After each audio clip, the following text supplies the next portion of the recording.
নমস্কার বন্ধুরা, রিনাস কিচেন থেকে স্বাগত। আজ আমি তোমাদের মটরের ঘুগনি করে দেখাবো।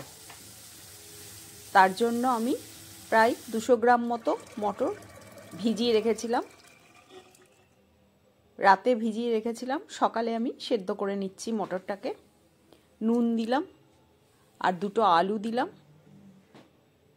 আর একটু খাবার সোডা দিয়েছিলাম। খাবার সোডা দিলে একটু তাড়াতাড়ি সেদ্ধ হয়ে যায়। আমি 3টে সিটি দিয়েছিলাম, তাতেই আমার সেদ্ধ হয়ে গেছে মটরটা। এবার আমি একটা গোটা টমেটো দিয়ে দিলাম, আর আদা রসুন কিছু কেটে রেখেছিলাম, 8-10 কোয়া রসুন আর 1.5 ইঞ্চি মতো আদা দিয়েছিলাম।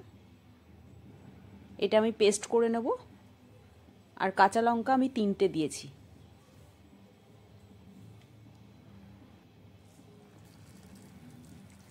খুব সিম্পলভাবে করছি। কড়াইতে জিরে ফোড়ন দিয়ে দিলাম, অল্প তেল দিলাম। আমি খুব অল্প তেলেই রান্না করি।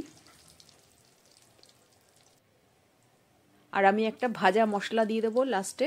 ধনে, জিরে আর মৌরি একসাথে ভাজা, আর শুকনো লঙ্কা আর গরম মশলা, এগুলো ভাজা আমার কড়াই থাকে।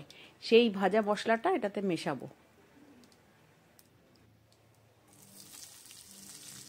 2টো পেঁয়াজ আমি স্লাইস করে কেটে রেখেছিলাম, পেঁয়াজ 2টো দিয়ে দিলাম।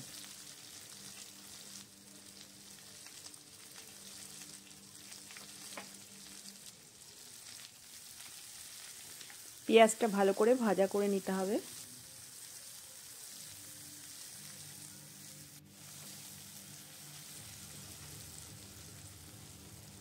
এবার আদা রসুন আর কাঁচা লঙ্কার পেস্টটা দিয়ে দিলাম। যতক্ষণ কাঁচা গন্ধটা না যায় ততক্ষণ ভেজে নিতে হবে।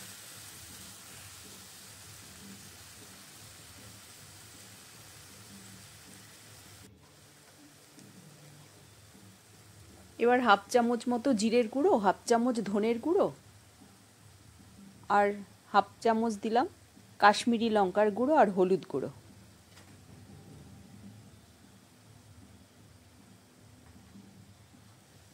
দিয়ে ভালো করে কষিয়ে নেব।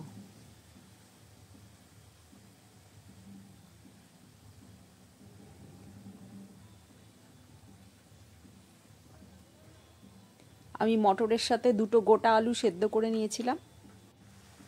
আলুগুলো খোসা ছাড়িয়ে এর মধ্যে দিয়ে দেব। যেহেতু সেদ্ধ করা আছে সেহেতু দিয়ে আমি খুন্তি দিয়ে কেটে নেব।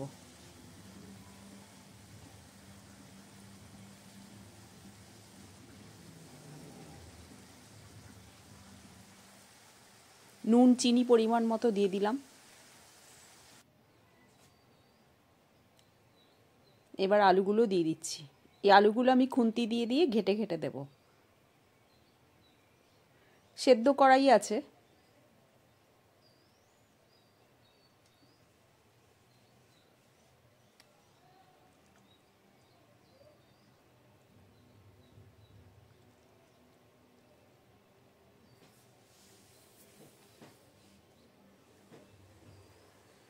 খুব ভালো করে কষিয়ে নিচ্ছি।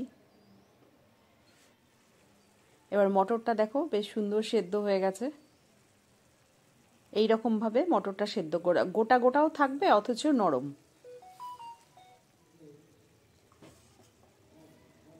এবার মটরটা দিয়ে দিলাম।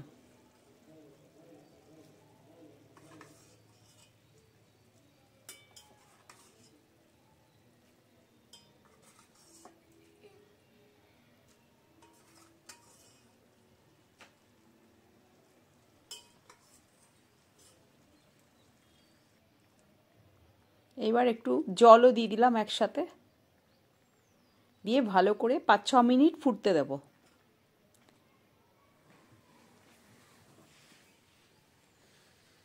আমি ভাজা মশলা দিয়েছিলাম, ওটা তোমাদের দেখানো হয়নি।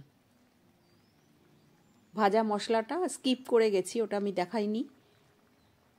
2 চামচ ভাজা মশলা দিয়েছিলাম, ধনে জিরে ভাজা। ওটা আমার ঘরে কড়াই থাকে।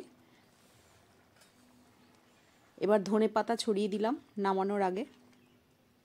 আর যেহেতু ওই ভাজা মশলার মধ্যে গরম মশলাও থাকে, সেই জন্য আমি গরম মশলা আলাদা করে আর দিইনি।